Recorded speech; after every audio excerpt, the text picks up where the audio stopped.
Artinya yatakalam ngomong man wong lam yakun sebelumnya tidak pernah yatakalam dia melok ngomong.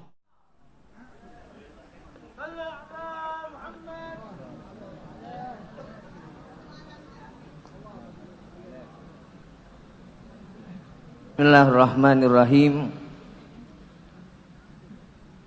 Assalamualaikum warahmatullahi wabarakatuh.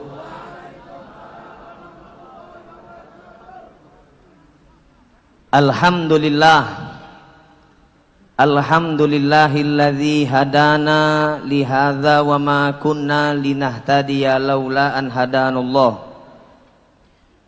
Ashhadu an la ilaha illallah wahdahu la syarikalah wa ashhadu anna sayyidana wa nabiyyana Muhammadan abduhu wa rasuluh wa habibuhu wa safiyuhu wa khaliluh. Allahumma salli wa sallim ala sayyidina wa maulana Muhammadin al-fatihi lima ughliq wal khatimi lima sabaq nasiril haqqi bil haqqi wal hadi ila siratikal mustaqim wa ala alihi wa sahbihi haqqa qadrihi wa miqdarihi al-azim. Rabbi zidna ilma wa wasi' lana fi arzaqina wa barik lana fi ma razaqtana waj'alna mahbubina fi qulubi ibadik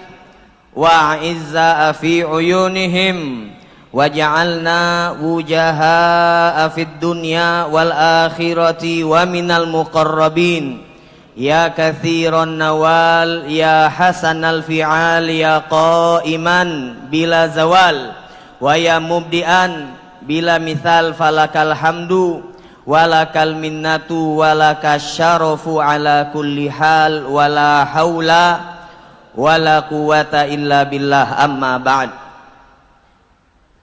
Yang sama kita cintai, bukan hormati dulu tapi cintai dulu. Yang sama-sama kita cintai, yang kita muliakan, yang kita selalu hormati para habaib, para keturunan baginda Nabi Muhammad sallallahu alaihi wa alihi wa sahbihi wasallam yang sangat banyak hadir bersama kita pada malam hari ini. Insyaallah sesuai dengan firman Allah Subhanahu wa taala, wa anta fihim, selama habaib, selama keturunan Nabi Muhammad sallallahu alaihi wa alihi wa sahbihi wasallam duduk bersama kita, insyaallah kita selalu mendapatkan penjagaan dari Allah Subhanahu wa taala. Amin ya rabbal alamin. Kepada seluruh asatidzah, para habaib, para alim ulama, penerus daripada perjuangan estafet dakwah baginda Nabi Muhammad sallallahu alaihi wa alihi wa sahbihi wasallam, insyaallah dengan kehadiran beliau-beliau bersama kita pada malam hari ini, seluruh kita yang hadir mendapatkan tambahan keberkahan dari Allah Subhanahu wa taala. Amin amin ya rabbal alamin. Kemudian kepada polisi-polisi yang ikut hadir, baik yang duduk di depan atau nyempel-nyempel di tengah, atau ada juga yang nyudut-nyudut di barisan terakhir, insyaallah sesuai dengan apa yang disampaikan oleh Nabi Muhammad sallallahu alaihi wasallam, humul qaum la yashqa bihim jalisuhum. Dengan duduknya kita, siapapun kita, baik itu rakyat, pejabat, aparat dan seterusnya, apapun niat kita, baik niatnya itu buruk sekalipun, selama kita duduk bersama orang-orang yang baik, selama kita duduk bersama para habaib, selama kita duduk bersama para ulama, penerus perjuangan Nabi Muhammad sallallahu alaihi wasallam, insyaallah yang buruk menjadi, yang tidak salat menjadi, yang dionyo mato-mato menjadi kuping-kuping, yang dionyo mato-mato menjadi kuping-kuping, karena kalau ado mato sama kuping, insyaallah kebenaran akan mereka terima dari Allah dan dari Nabi Muhammad sallallahu alaihi wasallam. Hadirin mustami'in rahimani wa rahimakumullah, tidak donak panjang lebar karena malam ini ada dua penceramah, tidak tahu sikoknya siapa, caknya Habib Mahdi. Jadi perkenalkan, nama anak Ali Karror, Ali Al-Karror bin Muhammad Al-Haddad. Ali Al-Karror ini waktu anak sekolah SD, umi anak almarhumah nak ceritanya. Umi anak almarhumah nulis di akte atau di sekolah pakai huruf Q, bukan pakai huruf K. Jadi kalau Q sama K itu beda. Kalau Q di bahasa Arab kan menjadi Qaf, kalau K di bahasa Arab kan menjadi Kaf. Kenapa umi ana ngomongnya Qaf? Wallahu a'lam. Jadi yang ngenjuk ana namu adalah almarhum Al-Habib Al-Ustadz Muhammad bin Hamid ibn Syekh Bubakar bin Salim Habib A, abah atau walid daripada Al-Habib Abu Ya Hamidun Nagib bin Muhammad bin Syekh Bubakar bin Salim. Semoga beliau diberikan kesehatan oleh Allah Subhanahu wa taala. Jadi waktu ana sudah besar, ana nih bingung. Ana nih bingung. Yang bener nih kaf atau qaf. Akhirnya pas ana nyampe di Hadramut, ana masih menulis dengan apa yang dikatakan umi ana, Ali Qaror, pakai qaf. Sampai banyak habaib guru-guru ana ngomong, la ya Ali mahu bil qaf lakin bil kaf. Namun inte bukan pakai qaf tapi pakai kaf. Maka ana ngomong sama mereka, minta maaf, ana tidak pacak ngomong qaf ataupun kaf karena yang ngenjuk ana namo sudah meninggal. Akhirnya alhamdulillah ana dapat kesempatan duduk di majelis maulid di Masjid As-Surur, yang waktu itu menjadi khalifah, menjadi pemimpin maulid adalah Al-Habib Abdullah bin Muhammad bin Alwi bin Abdullah bin Idrus bin Syahab rahimahullahu rahmatal abror. Ana nanya sama beliau, Bib, yang ngenjuk ana namu ni sudah meninggal, sekarang ana bingung yang benar ni kaf atau qaf. Maka beliau ngomong, inti namu inti bukan pakai qaf tapi pakai kaf. Jadi sepakat kita malam ini namu anak Ali Al-Karror. Anak cerita ini kebiasaan dari wong tua kita lamu dulu.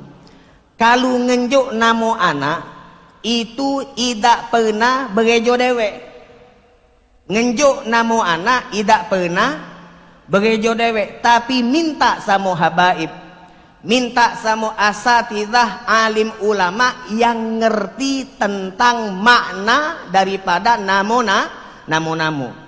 Jadi setiap wong tua kita lamu nak ngenjuk namu, maka diserahkan namu tersebut, penamaan anak bayi yang baru lahir, kepada para alim ulama. Dan hadirin mustami'in rahimani wa rahimakumullah, ini adalah ajaran, ini adalah sunnah yang diwariskan oleh Nabi Muhammad sallallahu alaihi wasallam. Jadi Nabi Muhammad sallallahu alaihi wasallam di masa beliau hidup, beliau itu mengurusi seluruh permasalahan, urusan pasar, urusan ekonomi disentuh oleh syariat Nabi Muhammad sallallahu alaihi wasallam. Maka ada istilah pasar ataupun ekonomi syariah. Urusan politik juga tidak jauh dari syariat Nabi Muhammad sallallahu alaihi wasallam. Maka ada yang namanya politik yang bersyariah. Urusan rumah tangga, Urusan hubungan suami istri itu juga tidak lepas dari syariat Nabi Muhammad sallallahu alaihi wasallam. Makanya ada istilah keluarga yang bersyariah dan seterusnya dan seterusnya. Nah, hadirin mustami'in rahimani wa rahimakumullah, akhir-akhir ini sesuai dengan apa yang dikatakan oleh Nabi Muhammad sallallahu alaihi wasallam, termasuk daripada tanda-tanda hari kiamat adalah wa yatakallam ar-ruwaibidah. Kata Rasulullah sallallahu alaihi wasallam di akhir zaman, wahai sahabat-sahabatku, bakal banyak yang berbicara, bakal banyak yang ngomong-ngomong, itu adalah ruwaibidah. Maka sahabat bertanya kepada Nabi Muhammad sallallahu alaihi wasallam, karena sahabat sebelumnya tidak pernah mendengar ada istilah lafaz ruwaibidah. Maka kalau mereka tidak tahu, kalau mereka tidak pernah mendengar, lalu mereka langsung bertanya kepada Nabi Muhammad sallallahu alaihi wasallam, qalu ya Rasulullah wa mar ruwaibidah. Para sahabat pun bertanya kepada Nabi Muhammad sallallahu alaihi wasallam, wahai Rasulullah, ruwaibidah itu apa? Yang kata Nabi Muhammad sallallahu alaihi wasallam, bakal banyak berbicara, bakal banyak ngomong, bakal banyak didengarkan omongannya adalah ruwaibidah. Siapa itu ruwaibidah wahai Rasulullah sallallahu alaihi wasallam?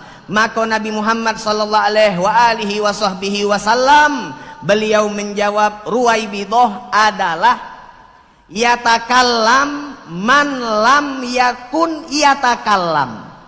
Yatakallam man lam yakun yatakallam. Nah, ini repot ini. Apa dia artinya? Yatakallam, ngomong, man, wong, lam yakun, sebelumnya tidak pernah yatakallam, dia melok ngomong. Jadi ini lafadznya dari Nabi Muhammad sallallahu alaihi wasallam. Ruwaibidah itu apa wahai Rasulullah? Dijawab oleh Nabi Muhammad, yatakallam man lam yakun yatakallam. Yang ngomong adalah wong yang sebelumnya tidak boleh ngomong. Sebelumnya tidak boleh ngomong, lalu melok. Paham belum? Yang ngomong paham-paham, enggak paham enggak? Jadi ruwaibidah itu dulu Rasulullah selalu mengajarkan di saat beliau masih hidup di alam dunia.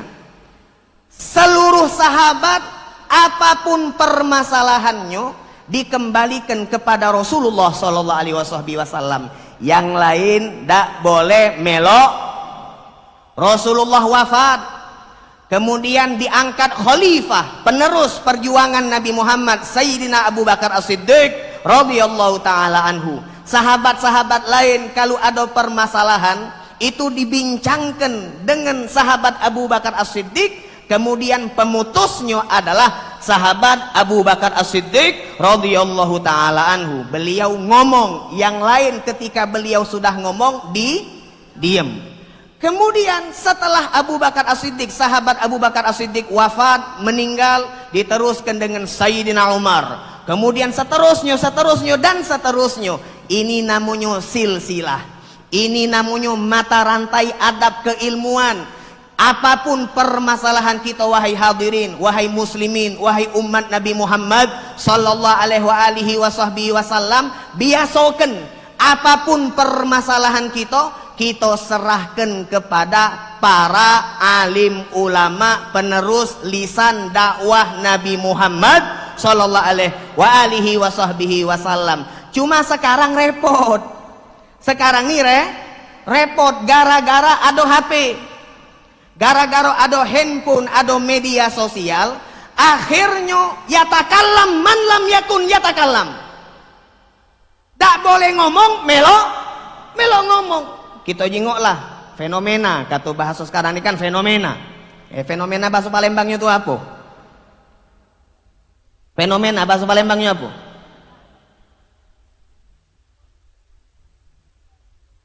fenomena keadaan kita sekarang ini. Maca-maca jadinya ucak-ucak. Yatakallam man lam yakun yatakallam. Di media sosial, di grup-grup WhatsApp, ada wong nge-share, nyebarkan info. Setelah itu yatakallam man lam yakun yatakallam. Setelah ada foto, setelah ada video, yatakallam man lam yakun yatakallam. Yang ndak boleh ngomong, melok ngomong. Jadi hadirin, tadi Habib Umar bin Alawi Asgaf, beliau mengajak kita untuk ayo kita setelah mengenal Nabi Muhammad, mengenal syama'il, sifat, ajaran, adab, akhlak Nabi Muhammad sallallahu alaihi wasallam, kita praktekkan di kehidupan kita sehari-hari. Maka ayo kita jago lisan. Jangan sampai yatakallam man lam yakun yatakallam. Sekarang ini kan banyak yatakallam man lam yakun yatakallam. Yang boleh ngomong itu cuma yang punya ilmu. Selain ulama tak boleh ngomong. Ustadz sekewitnya kalau mak itu. Nah salah dewe. Ngapain tidak jadi ulama? Ya, ulama yang boleh ngomong. Karena inilah yang diajarkan oleh Rasulullah SAW. Ulama boleh ngomong tentang politik, tapi wong politik tak boleh ngomongkan tentang agama. Ulama boleh ngomong tentang pasar dan ekonomi, tapi wong pasar dan ekonomi tidak boleh melok-melok ngomong urusan agama. Kalau melok-melok ngomong, wong politik melok ngomong tentang agama, ujung-ujungnya kalau kata bahasa sekarang ini distorsi, penyempitan makna. Nabi Muhammad itu rahmatan lil alamin. Jadi model dakwah Habib Rizik yang tak boleh disebut namanya, yang tak boleh diupload fotonya di media-media sosial, akhirnya didistorsikan makna rahmatan lil alamin. Makna rahmatan lil alamin, kedatangan Nabi Muhammad diutus oleh Allah Subhanahu wa taala untuk membawa rahmat. Jadi dimaknai oleh wong politik, dimaknai oleh wong politik yang seharusnya tidak boleh berkomentar tentang rahmatan lil alamin. Dia ngomong, mereka ngomong, walaupun insinyur, walaupun oke, siapa dia, nak presiden, nak gubernur, nak selama dia wong politik, jangan berani-berani berkomentar tentang makna daripada rahmatan lil alamin. Karena rahmatan lil alamin kalau diomongi oleh wong politik, maka mereka pastinya akan mengatakan rahmatan lil alamin. Yang namanya dakwah Nabi itu adalah mengajak dengan lembut, bukan dengan kekerasan. Tapi aneh, di dalam sejarah kita jingok tulisan di dalam di banner ini, aneh kalau dikatakan rahmatan lil alamin itu adalah hanya sebatas kelembutan. Maka di dalam kitab Burdah ada kalimat wasal hunainan, wasal badron, wasal uhudan. Apa dia? Fusulah hatfin, itu jadi maf'ul bihnya. Fusulah hatfin lahum adha minal wakhami. Apa maknanya? Anak-anak nanya sama yang hadir, maknanya apa coba? Yang hadir yang di depan ini, apa makna wasal hunainan, wasal badron, wasal uhudan, fusulah hatfin lahum adha minal wakhami? Ada yang tahu? Yatakallam man lam yakun yatakallam. Yang tak tahu jangan melok ngomong. Jadi kalau ente tak tahu ngomong, anak tak tahu beb, anak tak tahu beb, sudah, memang itu tugasnya kita. Tugasnya kita yang tak punya ilmu, cukup katakan aku tak punya ilmu. Jangan melok ngomong, macak-macak jadinya ucap-ucap. Jadi wasal hunainan. Katanya di Al-Imam Al-Busiri, beliau mengatakan wasal, ayo tanyalah Hunainan kepada Hunain, tempat terjadinya perang Hunain. Wasal badron, dan bertanyalah kepada Badr, tempat terjadinya perang Badar. Wasal uhudan, dan bertanyalah kepada Uhud, tempat terjadinya perang Uhud. Jadi kita bertanya kepada siapa? Kalau bertanya itu ada dua. Pertama yang bertanya, yang kedua yang ditanya. Sikok lagi apa yang ditanyakan? Tiga. Jadi bertanya itu kan kata kerja. Setiap kata kerja ada fa'il. Siapa yang bertanya? Yang kedua, yang ditanya. Kemudian yang ketiga, apa yang ditanyakan? Kalau bahasa singkatnya pertanyaan. Apa yang ditanyakan itu bahasa singkatnya pertanyaan. Jadi kita disuruh bertanya, wasal, bertanyalah. Siapa yang disuruh bertanya? Kita yang diajak ngomong, tanyakanlah. Siapa yang kita tanyakan? Hunainan, tempat Hunain, Badron, Badr, Uhudan, Uhud. Kira-kira kita bertanya sama tempat tu paca atau tidak? Bertanya sama tempat tu paca atau tidak? Oh, tidak baca, karena mereka kalau kita nyebutnya adalah saksi-saksi bisu.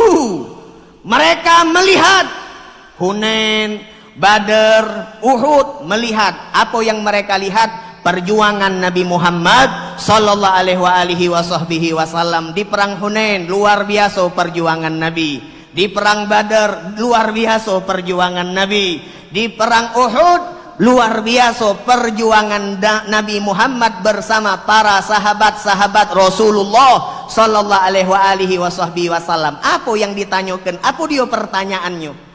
Imam Busiri ngomong sama kita, kamu bertanyalah sama Badr, sama Hunain, sama Uhud. Tanyakan. Apa yang kita tanyakan?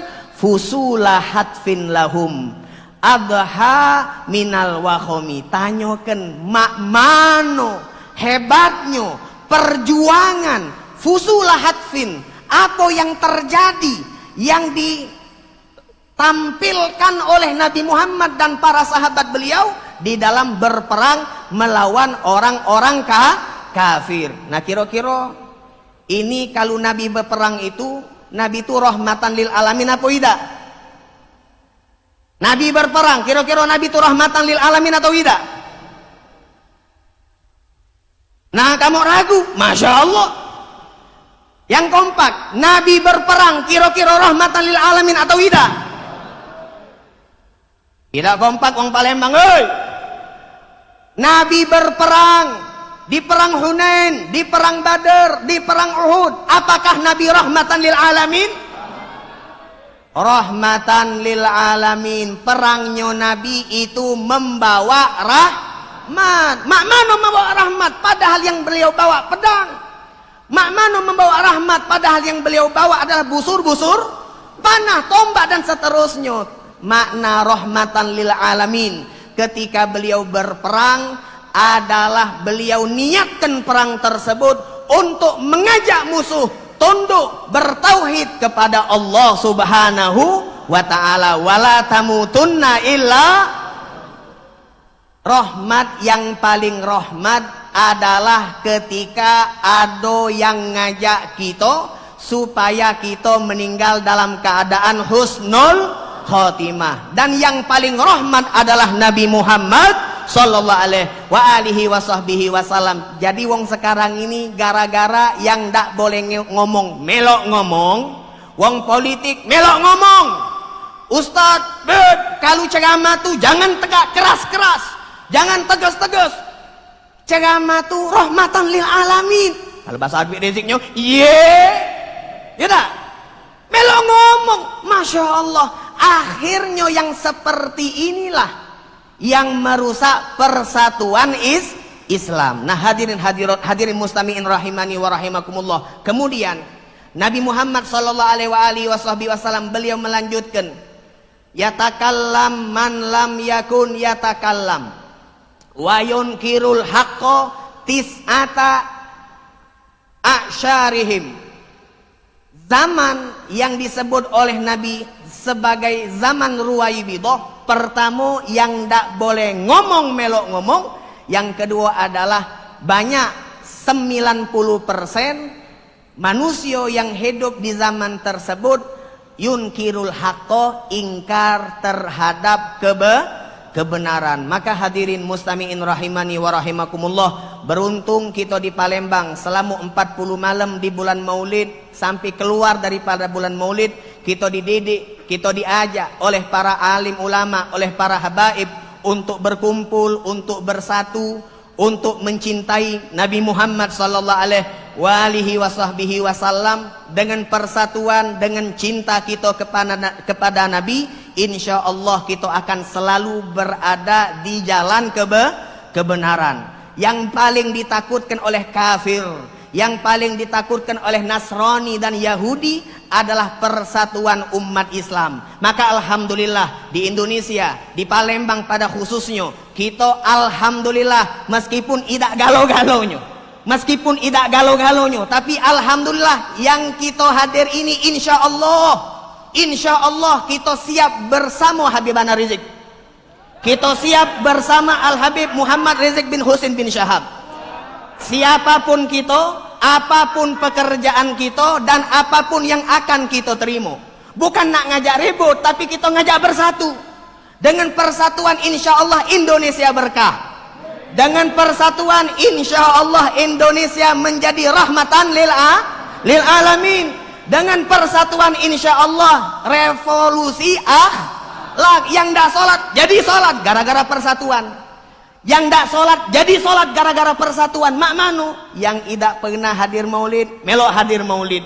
Pas dia hadir maulid, tiba-tiba sebelumnya dia tidak pernah sholat 5 waktu, atau belum istiqomah sholat 5 waktu. Akhirnya dia nyingok kawan-kawannya yang kopiannya putih-putih, yang dionyo pakai gamis dan seterusnya. Alhamdulillah akhirnya dia tergugah, terajak untuk sholat. Jadi dengan persatuan, maka insya Allah kita di Palembang kuatkan, kita di Palembang kita teguhkan langkah dan hati kita. Tutup mata, tutup telinga, jangan banyak noleh kanan, jangan banyak noleh kiri. Di depan kita ada contoh, di depan kita ada contoh-contoh yang banyak. Contohlah yang di depan ini. Kepada siapa beliau-beliau ini menyerahkan tali estafet perjuangan Nabi Muhammad sallallahu alaihi wasallam. Kalau kita tidak punya ilmu, kalau kita tidak punya ilmu, yang kita punya adalah hawa. Yang kita punya adalah hawa ni dua. Hawa pertama maknanya hawa, yang kedua maknanya hawa nafsu. Gara-gara ada hawa dan hawa nafsu, akhirnya yatakallam man lam yakun yatakallam. Jangan melok ngomong kalau tidak ngerti. Serahkan kepada para habaib, serahkan kepada alim ulama. Apapun selama itu keluar dari imamuna Al Habib Muhammad Rizik bin Husin bin Syahab, insya Allah kita siap patuh, insya Allah kita siap di belakang beliau para alim ulama, sehingga insya Allah ketika kita meninggal wala tamutunna illa wa antum muslimun. Anak-anaknya sekarang, anak-anaknya siap kita bersama Habib Rizik? Siap kita bersama Habib Rizik? Siap kita bersama Habib Rizik? Takbir, takbir, takbir. Sago melok Habib Rizik tu, siap sago? Sago dikatoi wong kita, siap sago? Gak didengar oleh yang itu. Nah, kamu tak takut pas adum lagi galau. Ini bukan urusan takut atau tidak takut. Al-haqqu ahaqqu ayyutaba. Kebenaran itu yang paling pantas untuk diikuti. Kami baik ustad masih ada salahnya. Ketika diomongi oleh ustad-ustad senior ini, kita nurut karena ustad juga manusia. Apalagi yang bukan ustad, apalagi yang bukan ustad. Kan sering kita ngomong, tidak penting pinter-pinter, yang penting baik. Kalau model Habib Riziknya, mama nona baik kalau tidak punya ilmu. Betul tak? Kebaikan itu harus dengan ilmu. Karena kebaikan yang paling baik adalah ketika disesuaikan dengan apa yang telah diwariskan oleh Nabi Muhammad sallallahu alaihi wasallam. Jadi sekali lagi insya Allah kita sekarang ini luar biasa. Sekarang ini luar biasa, kita digoyangkan, ado baliho, digunting. Digoyangkan, jangan takut, itu cuma baliho, karena Habib Rizik ada di dalam hati kita. Habib Rizik ada di dalam hati kita. Insya Allah sebagai pengobat daripada rindu, mari kita sholawat kepada Nabi Muhammad dengan solawat yang biasa dibacakan oleh Al-Habib Muhammad Rizik bin Syahab, insyaallah semua yang hadir diberikan rahmat dari Allah Subhanahu wa taala. Dengan solawat tersebut insyaallah yang jauh dari Allah jadi dekat dengan Allah Subhanahu wa taala. Dengan solawat tersebut insyaallah dikuatkan keislaman kita, dikuatkan keimanan kita kepada Allah Subhanahu wa taala. Amin ya rabbal salatullah salamullah